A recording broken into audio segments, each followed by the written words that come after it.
Hello there, this is Alexander Hall for Viva Voce Week 6. So yeah,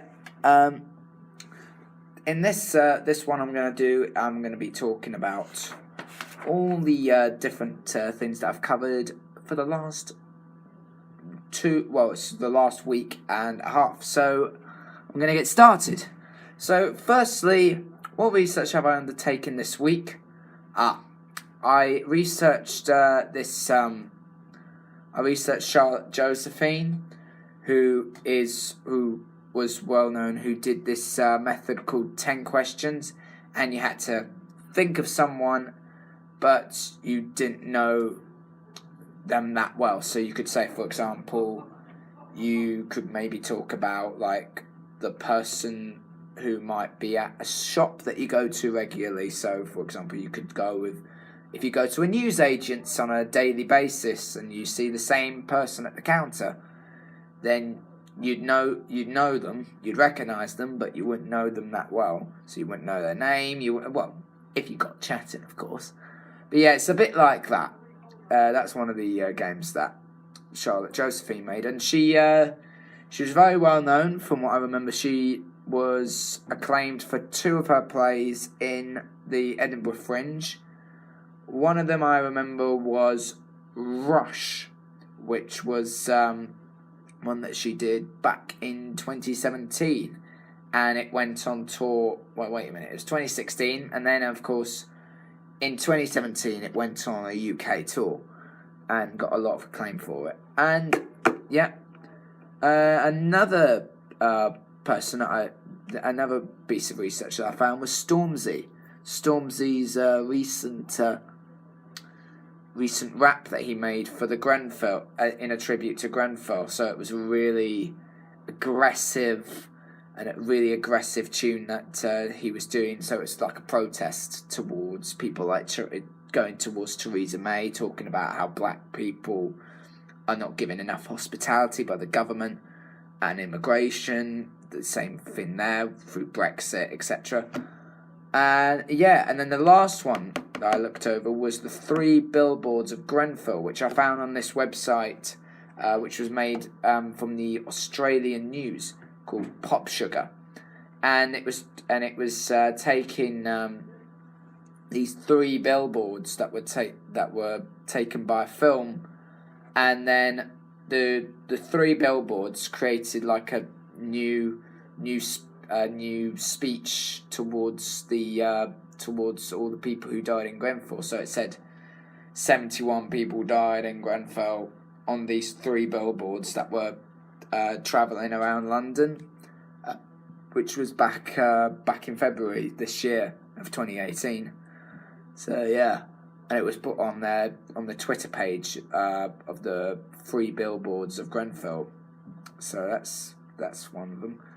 What research have I applied this week? So with Stormzy, we've created this new sequence which was filled with smoke. So there was it was pretty much a sequence talking about how people were trying to escape, how people were reacting to it. So how it kind of paranoid everyone from that point. How the smoke was dwelling on everyone. Everyone was trying to evacuate out of their homes and try and get out as quickly as they could. And yeah, the music does go well with the sequence because it's got the aggression and it's got the power. So the power of how the music comes across, it's really it gives the audience that feel of anger, and you can really feel the anger that Stormzy's trying to portray with his song, and it really does work, especially with our piece, with our section. And yeah, the other one that we did, which I've also applied with my research, was using the free writing on Thursday, which was Thursday last week. So if I can remember correctly, it was on the 22nd of February, as I remember correctly.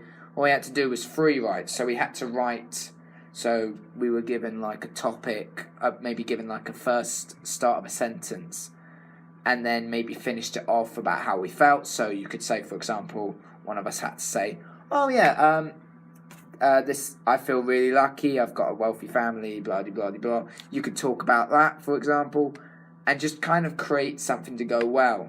And then that's how we then applied it to Friday's session on the 23rd, where we used some of our speech. We could improvise it as well. We didn't have to make it word for word perfect, which was great. And then, just use objects as a way of remembrance towards the people who died and to those who are still missing, or even those who are still struggling to find a home, who are homeless, for example. And and that's how I use the free writing from the method that Charlotte Josephine did, which is one of those ones which we went over.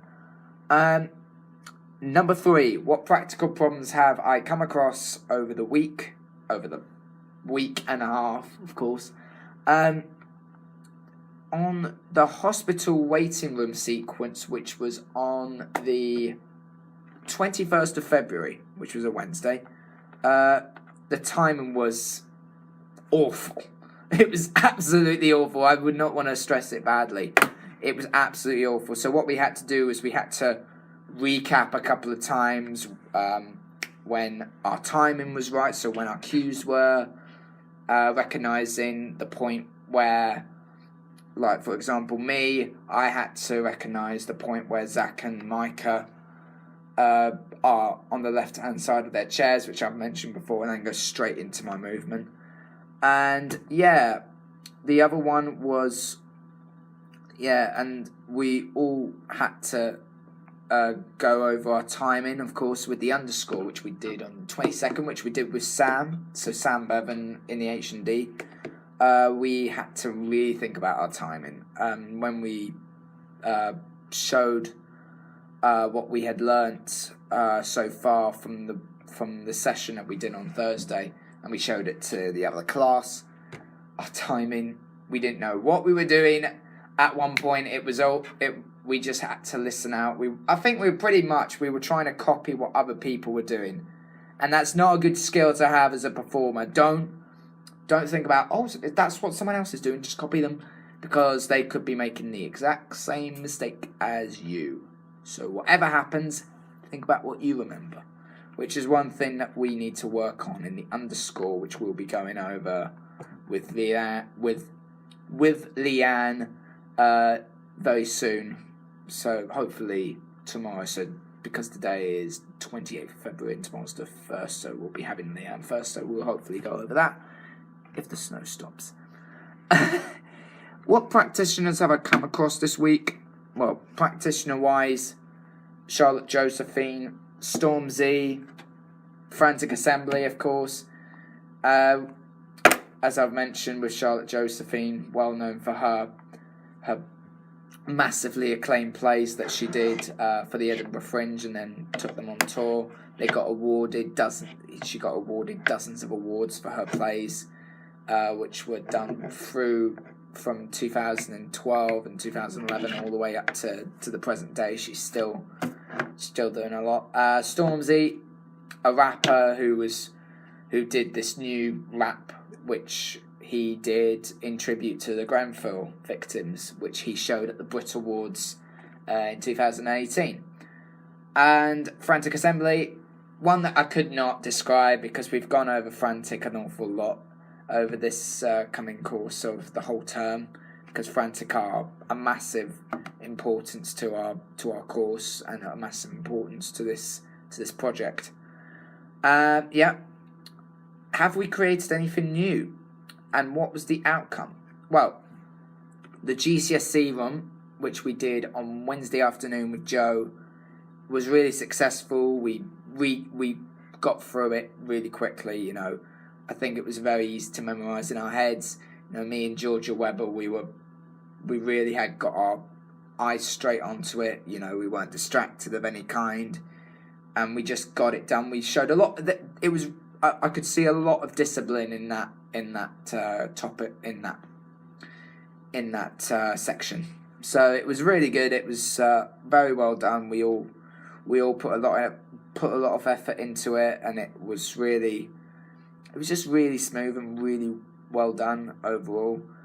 I would just suggest focusing more on the characterization of it and try and really familiarize yourself with the movement. So as soon as you know the movement as well as you do, you can just think about your characterization, which is one thing to think about. As soon as you know what you're doing, focus on your characterization. That's the best part about learning something early, which is one thing that I would mention to a lot of people, especially those who hesitate to learn lines or hesitate to learn lyrics, who hesitate to learn all kinds of things. Learn it first, because then it's easier to characterize. The smoke section, we've also created a few new things. Like we've created the smoke section, which we're doing with the Stormzy song in the background. There's the funeral section, which we're doing with our what's it called? Well, of course, with our free writing that we've done, which we did on the 22nd. The smoke section, which is one that we're... Wait a minute. Yeah, so the smoke section, which we're also... Yeah, I've already mentioned that, haven't I? The underscore, which we've done with Sam on Thursday the 22nd. And of course with the phone calls, which is being done as well with the underscore alongside it. So, for example, while we're doing the underscore tune, one of us is going to walk up and then do our little monologue, which is very small. It's just like a little bit of text saying, "We're stuck upstairs, can you get us down please?" Blah blah blah. And then you put it down, someone else goes up. And also free writing. So the free writing with text and also the protesters. So the protesters is the one that we've just worked on just today, which is the 28th of February. So after we've done our police tape section as 1B, 1A and of course 1B, apart from me and Rafe, we're not going to be doing our police tape section because we're doing something else. I'm going to be doing my Theresa May speech, and Rafe's going to be doing his moment where he's going to be doing his monologue while the tape's being circled around him. And yeah, so that's one of the ones we're going to be doing. P.S. There's another one that I need to mention. With the practical problems that I came across this week, there was the funeral scene. I forgot my cues completely, and I was having difficult being able to multitask, and that's something I need to work on as well. Sorry about that. It just came to my mind. Anyway, that's me done for this week. This was Viva Voce week 6. Thank you very much, and have a good day.